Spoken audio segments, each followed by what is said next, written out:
Hello friends, मेरा नाम है सैंडी और आप देख रहे हैं ज्ञान विज्ञान। दोस्तों, आज के वीडियो में हम डिटेल में जानेंगे कि किसी भी बैंक का एटीएम घर पर कैसे लगवाते हैं। तो दोस्तों, वीडियो को लाइक, शेयर और चैनल को सब्सक्राइब ज़रूर करिएगा, क्योंकि मैं ऐसे ही इन्फॉर्मेटिव वीडियोज़ लाता रहता हूँ। तो चलिए स्टार्ट करते हैं। आइए आप जानते हैं कि इसके लिए अप्लाई कैसे करते हैं। एटीएम इंस्टॉलेशन का काम बैंक नहीं करती है। एटीएम इंस्टॉलेशन का काम दूसरी कंपनीज जैसे Tata Indicash, Muthoot ATM, India one ATM जैसी कंपनी करती हैं। एटीएम लगवाने के लिए इन कंपनियों की ऑफिशियल वेबसाइट पर जाकर आपको अप्लाई करना होगा। आप जिस लोकेशन पर एटीएम लगवाना चाहते हैं, उस लोकेशन पर एटीएम सेटअप करने के लिए जिस भी बैंक ने इन कंपनियों को ऑर्डर दे रखा होगा या जो भी बैंक ऑर्डर देंगे, उसी बैंक का एटीएम आपकी लोकेशन पर लगेगा। आप अपनी मर्ज़ी से किसी भी बैंक का एटीएम आपकी पसंदीदा लोकेशन पर तब तक नहीं लगवा सकते हैं जब तक उस बैंक ने खुद ऑर्डर ना दिया हो उस बैंक के एटीएम को वहां लगाने के लिए। आइए जानते हैं कि एटीएम के लिए लोकेशन में क्या क्या रिक्वायरमेंट होंगी। आपके पास 50 से 80 स्क्वायर फीट की जगह होनी चाहिए। एटीएम इंस्टॉलेशन कंपनी के दूसरे एटीएम से कम 100 मीटर की दूरी होनी चाहिए।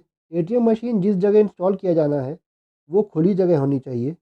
पावर सप्लाई की व्यवस्था होनी चाहिए, जिसमें कम से कम 1 किलोवाट का इलेक्ट्रिसिटी कनेक्शन होना चाहिए। बैटरी बैकअप होना चाहिए। केबिन को कंक्रीट की छत और ईंट की दीवारों के साथ बनाया होना चाहिए। वी सेट इंस्टॉल करने के लिए सोसाइटी से एनओसी भी लेना होगा। आइए अब जानते हैं कि डॉक्यूमेंट्स क्या रिक्वायर्ड होंगे। आइडेंटिटी प्रूफ जैसे पैन, आधार या वोटर कार्ड। एड्रेस प्रूफ जैसे electricity bill, ration card. Bank account की details, passport size photo, email ID और registered mobile number, GST number और रजिस्ट्रेशन सर्टिफिकेट। फाइनेंशियल डॉक्यूमेंट जैसे balance sheet, profit and loss etcetera. अब दोस्तों, इनमें से जो डॉक्यूमेंट्स आपके पास होंगे, आपको वही डॉक्यूमेंट्स देने हैं। कई डॉक्यूमेंट्स यहाँ पे उन फर्म को देने होंगे जो फर्म अप्लाई कर रहे होंगे इनके लिए, जिनका ये बिजनेस ही होगा। आइए अब जानते हैं कि इसमें इन्वेस्टमेंट कितना करना है और कैसे इनकम होगी। एटीएम फ्रेंचाइजी के लिए आवेदन करने के लिए 2 लाख रुपए की सिक्योरिटी डिपॉजिट और 3 लाख रुपए की वर्किंग कैपिटल रिक्वायरमेंट होती है, यानी कुल निवेश 5 लाख रुपए का है। यह अमाउंट एक कंपनी से दूसरी कंपनी में अलग हो सकता है। आपको हर कैश ट्रांजैक्शन पर 8 रुपये और नॉन कैश ट्रांजैक्शन जैसे फंड ट्रांसफ़र और बैलेंस चेक के लिए 2 रुपये मिलेंगे। आइए अब जानते हैं कि आपकी क्या क्या जिम्मेदारियां होंगी। साइट सोर्सिंग और कंस्ट्रक्शन, मतलब जगह देखना और उस पर ढांचा तैयार करने का काम आपका होगा। Site rental and landlord management, मतलब जगह किराए पर लेंगे या जगह खरीद कर उस पर एटीएम लगवाएंगे, ये भी आपको तय करना है। जगह को किराए पर लेने पर किराया कितना होना चाहिए, ये भी आपको तय करना है। इलेक्ट्रिसिटी बिल पेमेंट, मतलब बिजली कनेक्शन करवाना और टाइम से बिल पे करने की जिम्मेदारी आपकी होगी। साथ ही बैटरी इन्वर्टर की जिम्मेदारी भी आपकी होगी। कैश रिप्लेनिशमेंट, मतलब कैश खत्म हो जाने पर फिर से भरवाने की जिम्मेदारी आपकी होगी। आपको बस कंपनी को फ़ोन करके कैश भरवाने के लिए बार बार कहना होगा। हालांकि यह काम एटीएम का गार्ड भी कर सकता है।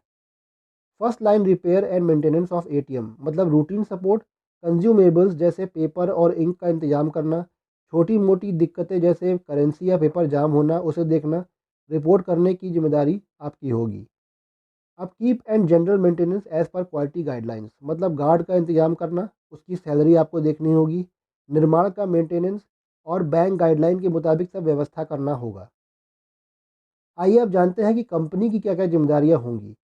कैपिटल एक्सपेंडिचर, एटीएम और अदर एसेट्स, मतलब एटीएम मशीन और उसके साथ लगने वाले सभी उपकरणों को खरीदना लगाना कंपनी की जिम्मेदारी होगी। ब्रांडिंग एट साइट, मतलब जगह जगह पर बैंक एटीएम का बोर्ड होर्डिंग लगाने का काम कंपनी का होगा।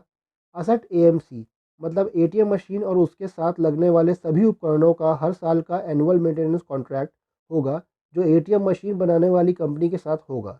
जिसकी वजह से एटीएम मशीन या उसके साथ लगे उपकरणों में किसी भी प्रकार की खराबी आती है तो बनाने वाली कंपनी उसे फ्री में ठीक करके या बदल करके देगी। एएमसी का हर साल जो पैसा देना होगा वो कंपनी देगी। स्विचिंग इंफ्रास्ट्रक्चर, मतलब एटीएम को बदलना या एटीएम जिस कंपनी से खरीदा गया है उसकी जगह अब किसी और कंपनी से एटीएम खरीद कर व्यवस्था करने की जिम्मेदारी कंपनी की होगी।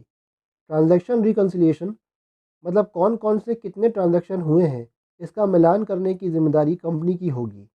सेकेंड लाइन मेंटेनेंस, मतलब एटीएम मशीन का मेंटेनेंस जैसे ख़राब हो चुके सामान को हटाना और बदलना एटीएम के सॉफ्टवेयर को अपडेट करना ये भी जिम्मेदारी कंपनी की होगी। आपकी और कंपनी की जो जिम्मेदारियां मैंने यहाँ बताई हैं उनमें कुछ बदलाव भी हो सकते हैं। हर कंपनी की टर्म्स एंड कंडीशंस अलग हो सकती हैं। तो दोस्तों आज के लिए बस इतना ही। आज के वीडियो में आपने जाना कि किसी भी बैंक का एटीएम घर पर कैसे लगवाते हैं। उम्मीद करता हूँ कि आपको आज का मेरा ये वीडियो अच्छे समझ में आ गया होगा। अगर आपका इससे रिलेटेड कोई भी सवाल है तो मुझसे कमेंट करके पूछें, मैं जवाब ज़रूर दूंगा। और सब्सक्राइब करें मेरे चैनल ज्ञान विज्ञान को, साथ ही नोटिफिकेशन बेल आइकन को ज़रूर दबाइएगा और ऑल पर क्लिक कीजिएगा, क्योंकि मैं ऐसे ही इन्फॉर्मेटिव वीडियोज़ लाता रहता हूँ। Thanks for watching.